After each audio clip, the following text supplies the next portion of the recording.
Bonjour à tous et bienvenue, c'est le journal de la Fédération des courses du Sud-Ouest. Dans cette édition très riche, je vous emmène à Auteuil mais également à Toulouse et puis on se projettera sur ce qui va se passer le week-end prochain, au menu notamment le Grand Steeplechase de Bordeaux. Voici le sommaire.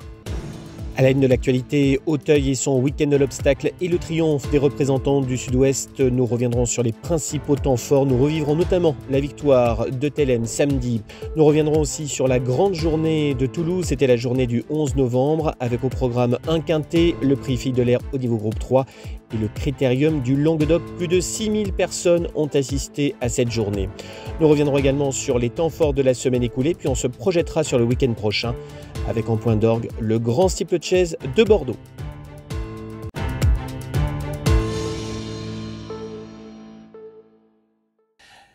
Vous l'aurez compris, à la une de l'actualité, Auteuil, où s'est déroulé le week-end de l'obstacle samedi et dimanche dernier. Triomphe de nos ambassadeurs du Sud-Ouest, au premier rang desquels Arnaud Chaillet-Chaillet et François Nicole. Reportage.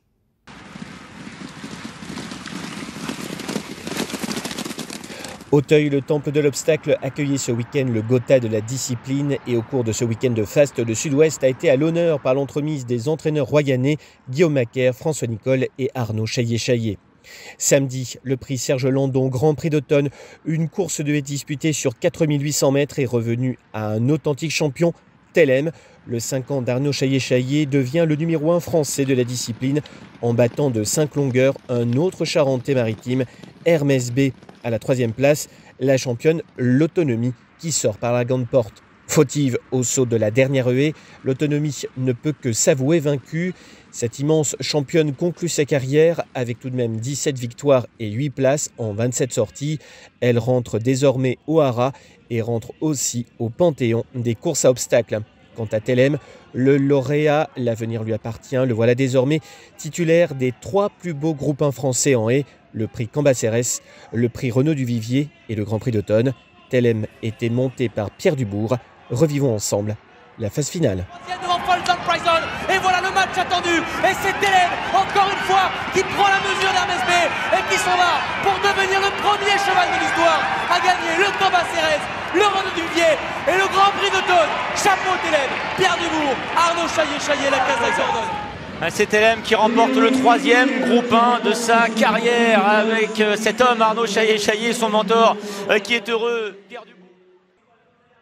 24 heures plus tard, jour 2 du week-end de l'obstacle, le quintet revient à Nathalie Dessouter, dacquoise d'origine, l'une des meilleures femmes jockeys françaises.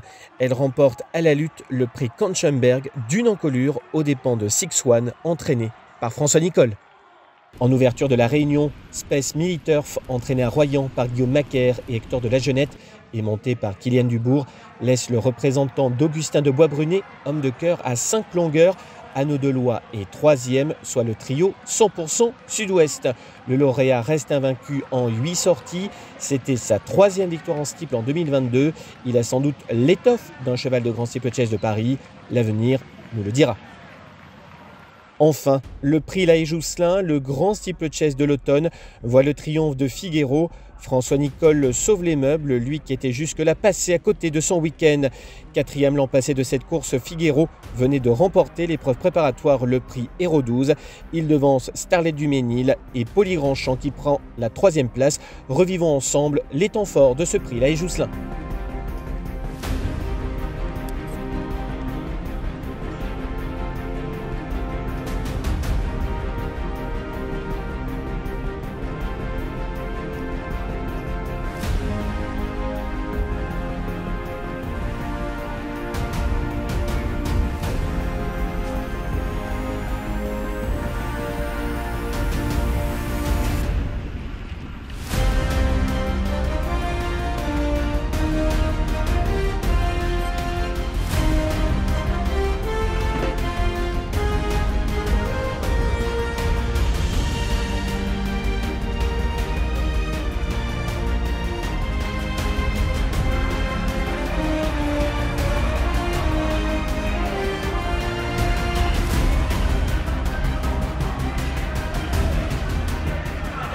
Figueroa, effectivement, il l'a franchi dans la bonne foulée et il a l'avantage sur Poli Grandchamp, sur Starlet du Ménil et Grandeur Nature qui termine fort en dehors. Figueroa a nettement l'avantage.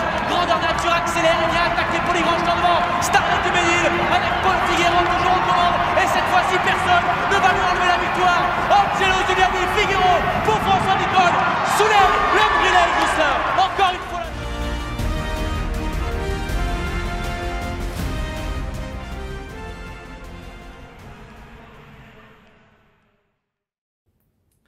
Voilà donc pour ce week-end de l'obstacle. Il nous tarde déjà d'être en 2023 pour revoir tous ces champions en piste. L'autre actualité, eh bien, c'était Toulouse avec la grande journée du 11 novembre. Plus de 6000 spectateurs ont assisté à cette journée. Au menu un quintet, mais également le Critérium du Languedoc pour les 2 ans, sans oublier le prix Fille de l'Air.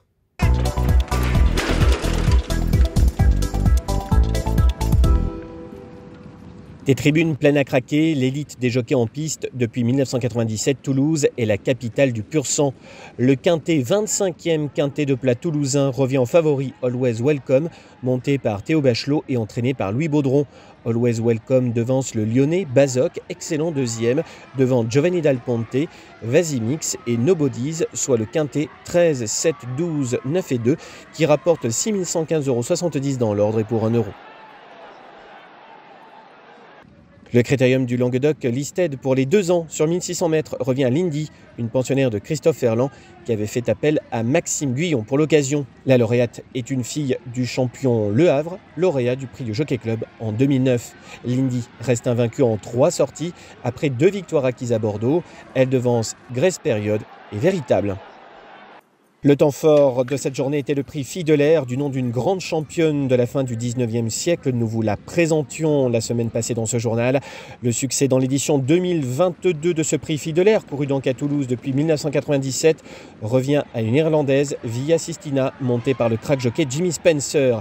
Via Sistina devance d'une demi-longueur Winema, dont l'entraîneur, le Montois Xavier Thomas de Méholt, ne peut doubler la mise dans cette épreuve. Pennine Hills se classe 3e, arrivé dans un mouchoir de poche. Voilà donc pour Toulouse. On passe à Bordeaux. Il y avait un quintet également lundi dernier. Victoire de Galetsted, celui-là même qui venait de remporter le Grand Prix sur l'hippodrome de Châtelaillon.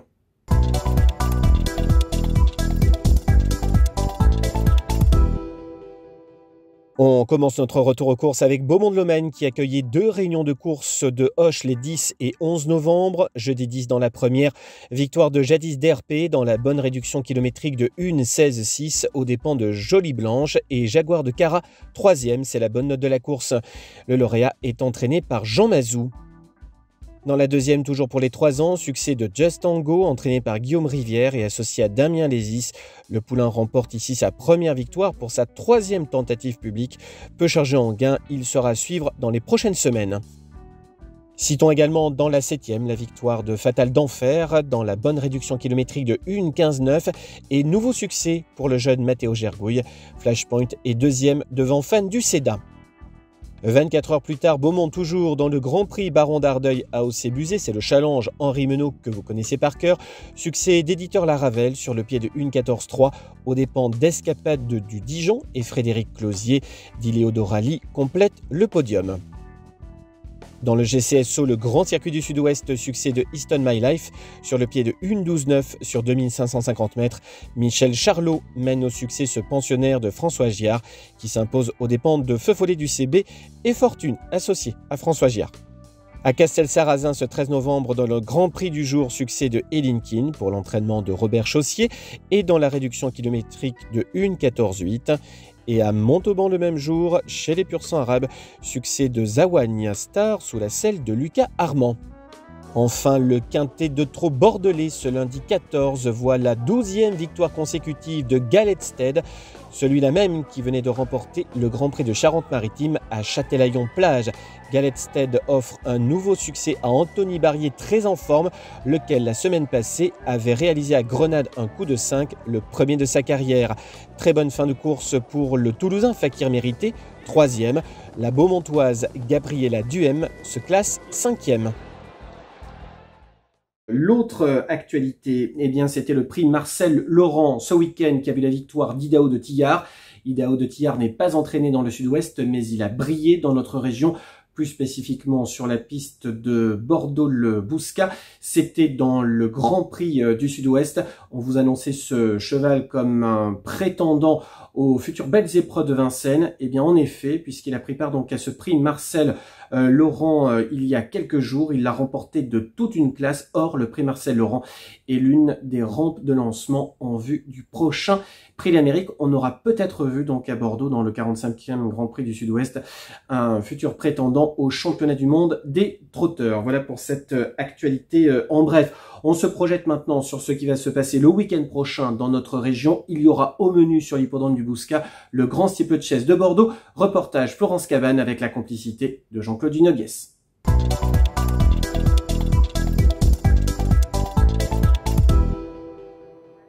Il faut attendre 1886 pour que l'hippodrome du Bouscat accueille ses premières courses à obstacles à l'initiative d'Arthur Johnston, créateur de la Société des Steeples de Bordeaux. Le premier grand steeple voit le jour en 1924 avec le succès du hongre de 6 ans, Denny Wine, monté par Antoine Lafabrie sous les couleurs et l'entraînement de Pierre Versin. La course n'a pas eu lieu pendant la Seconde Guerre mondiale et plus près de nous en 2001 où la neige et le gel persistant eurent raison de la compétition. Dimanche prochain, se disputera la 95e édition de l'épreuve du Steeplechase de Bordeaux. Au palmarès, on note que les chevaux hongres restent depuis le succès de l'Insage sur 26 victoires consécutives. En égrenant le livre d'or, souvenons-nous des succès de Lebeau en 1929, Fagy en 1980, qui avec Xavier Guigan remporta la première coupe d'or de l'obstacle, Mister Barama en 84, le Lyonnais White Gold l'année suivante, Duchin pour le tandem magique Christophe Pieux, 15 fois Cravache d'or, et Jacques Hortet en 1988, Lord Pasquini en 1997, Juste Gaz pour le comte de François Nicole en 2000, Baby Norm en 2004, en 2010, Nouveau Roi suivi d'Ilbilly qui a permis à Guillaume Macaire de réaliser le trio gagnant.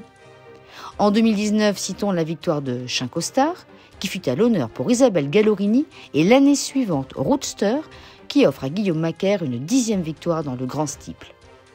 Qui succédera à Pauline Huit, qui avait permis à François Nicole de sceller en 2021 son 3e gagnant du Grand Steeple de Bordeaux? Réponse ce dimanche. Voici l'agenda de la semaine, prenez date.